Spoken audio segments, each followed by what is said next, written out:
What's going on, boys? There's a big trend in the tobacco market that we need to make some money off of. We've all heard of it. We all know it. It's Zyn and nicotine pouches in general. Okay, it's huge.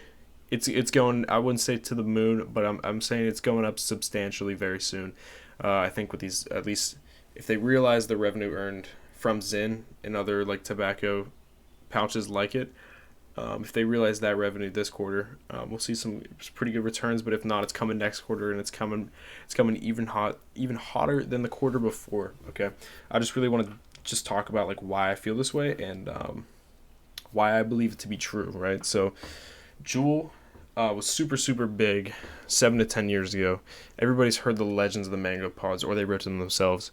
If you get any like 23-year-old talking about it, they have this most like profound moment of nostalgia like you've ever seen. They're like, oh my god, the mango pod, dude, you have no idea. Whatever. Point being, that was the biggest hit in the tobacco industry since cigarettes like first came out. It got people hooked, and it got them quick. It got them hooked fast. Um, and I see that that's going to start arising with Zyn. So you had that big influx. Which before we get into it, by the way, the people that had a big percentage holding in Juul, who owned Juul, was Altria, which is actually the domestic U.S. counterpart to Philip Morris International. So Philip Morris really knows what they're talking about when it comes to what's the next big thing in the nicotine industry, and I think that's why they're the bet, right? Like if they really made Juul the platform, like with all the advertising they did and stuff, they brought it to such a high level of like notoriety that they're gonna do the same with Zyn, but in a more lucrative way, which is what I think we're seeing on social media now. Like so many people are like, dude, upper decky lip pillow. I mean, they've come out and said publicly that they don't condone it, but they're eating that up in the boardroom, bro. Are you kidding me? They're eating that. They're eating that up. They don't have to do anything. That's word of mouth advertising. I'm pretty sure they call it the best way of advertisement as well. So, dude, Zyn is like just on the rise, like in the consumer market. So obviously, at some point soon, that's going to translate to it being huge in the stock market. I mean, you look at Philip Morris now; they're not really moving anywhere. They're kind of on the down. They're kind of on the downturn, but that's just because I feel like their revenue hasn't been realized yet. I feel like they haven't seen the sales they want to see from Zyn in previous quarters, but I feel like that's coming now. I feel like it's pretty obvious. I mean, I'm in high school, and you'd hear the story about kids ripping the puff bar in the bathroom. Now they're just popping into Zyn before class, and they're going to class, and they're studying up, dude. They feel like kings. Okay, that's huge. All right, you don't look like a total degen ripping a puff in the bathroom anymore. It's cool to Zyn, to be honest. Like, we just have to look at these trends as they are. I'm not condoning of ripping upper decks, but I'm saying there's an obvious trend here, and that's that people are starting to use it. From Tucker Carlson, who's like 50 something, to like, dude, Lil Timmy in the bathroom ripping his first 6 milli on his way to world history. Like, this has got everybody in a chokehold. And besides what Philip Morris says, like companies are starting to, or major news outlets are starting to pick up on the notoriety of this stuff. So I think it's coming. I think the storm's coming. And also Chuck Schumer tried to ban Zyn, and because he was a big anti-big tobacco guy back in the day, like I guess in the 90s or early 2000s or something. He was on the forefront of that. So he's trying to be on the forefront of Zyn as well. But he has Congress in shambles about it. I mean, I remember seeing people on Twitter saying, like, come and take it. They were saying that they would do anything to keep these Zyns around, and they're in the same Congress, and technically it's bad for you. It can cause, like, gum disease and gum recession. But people love this stuff, man. I mean, it's got people in a chokehold, and PMI has a holding in it.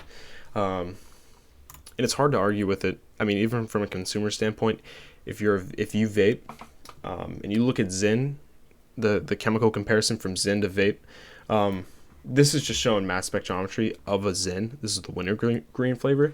There's two peaks, and it's usually a similar case with most flavors except for Smooth, is the only flavor that just has nicotine in it. There's two peaks. There's the flavor and there's the nicotine. Boom. Are you kidding me, dude? People that dissed on Juul for giving it bad chemicals are going to start picking this stuff up because it seems like a healthier option, but also you get wired off the buzz, bro. Are you kidding me? So they're a big holder of Zyn, being an international company, and Zyn being based out of Sweden. Both the European markets and the U.S. markets are starting to tap into this stuff. I mean, Europe was on the forefront of it. They're ahead of it, and they like snus, which is like the tobacco, the sole tobacco, like it's the tobacco leaf in the pouch, and where Zyn's just derived nicotine from tobacco, so there's no tobacco in it. So European and U.S. markets are tapped into these like tobacco nicotine pouches, because they seem a lot healthier than the alternative. And besides it being addicting, it seems that people actually like nicotine.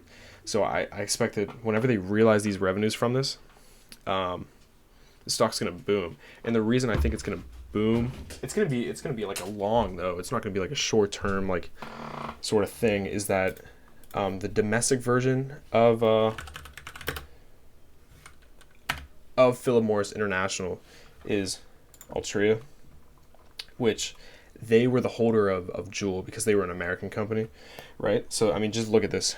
2014, people start talking about Juul, like, oh, what is this? This new, like, cigarette? Like, what's going on here? E-cigarettes, what's going on? Boom, Juul comes out. People are ripping Juul, and then it gets banned and it goes back down.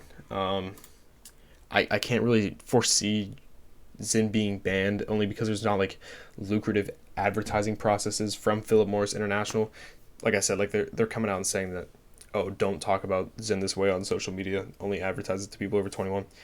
But it is also kind of lucrative at the same time, because still, and what also makes this a buy for me at the same time, is that you can put Zyn on billboards, like the banners on bars and stuff like that. So you can still advertise this stuff on like cigarettes and vapes. So I think it's a total buy, therefore. People are starting to like it. People that hated vapes are starting to like it. I mean, if you just ask around word of mouth, social media is blowing up over it.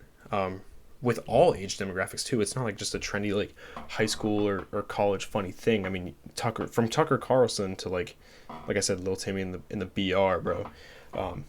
Everybody's getting behind this stuff. So I think it's time to go in on PMI here and just let it ride, bro. Let's see how it plays out.